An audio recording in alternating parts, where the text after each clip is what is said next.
নমস্কার, শান্তনু হাজরা বলছি।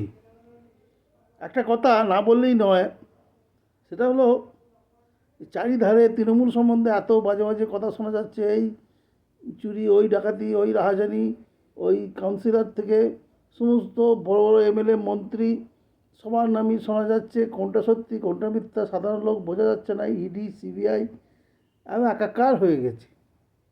সামনে ভোটের দিকে তাকিয়ে মানে এ বিষয়ে জট ছাড়ানোই যাচ্ছে না। কিন্তু এই এত প্রতিকূলতার মাঝেও একজন আছেন, তিনি হলেন আমাদের এমএলএ শ্রী অপূর্ব কুমার চৌধুরী। ডাকনাম অচল, তার মায়ের নামেই লোকে তাকে চেনে। ওই তার নামে তো শোনাও যায় না কিছু। তিনি এখনও সেই যেরকম ছিলেন মধ্যবিত্ত ঘরের ছেলে, সেরকমই সাইকেল নিয়ে ঘুরে বেড়ান।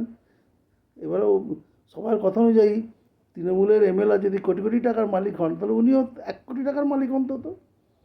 1 কোটি টাকার মালিক হলেও মানুষটাকে দেখলে বোঝা যায় তার কী হয়েছে। আমার আপনার অত টাকা নেই, আমরা তো ওই দামি পোশাক বলতে একটা করে থাকে, আর একটা মোটর সাইকেল থাকে। তো উনি মোটর সাইকেলও নিজের চাপে না, ও অন্যের সাইকেলে চেপে ঘুরে বেড়ান।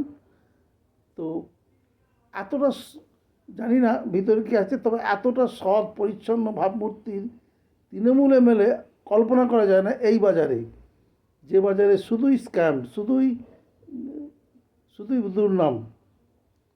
উনি এদিকেও ধরাধস্ত। আমরা বহুবার ফুটবল খেলা বা অন্যান্য খেলা নিয়ে তার কাছে দরবার করেছি, কিছু সাহায্যের জন্যে, কিছু সুবিধার জন্যে, কিছু অন্যান্য আনুষঙ্গিক অসুবিধার জন্য।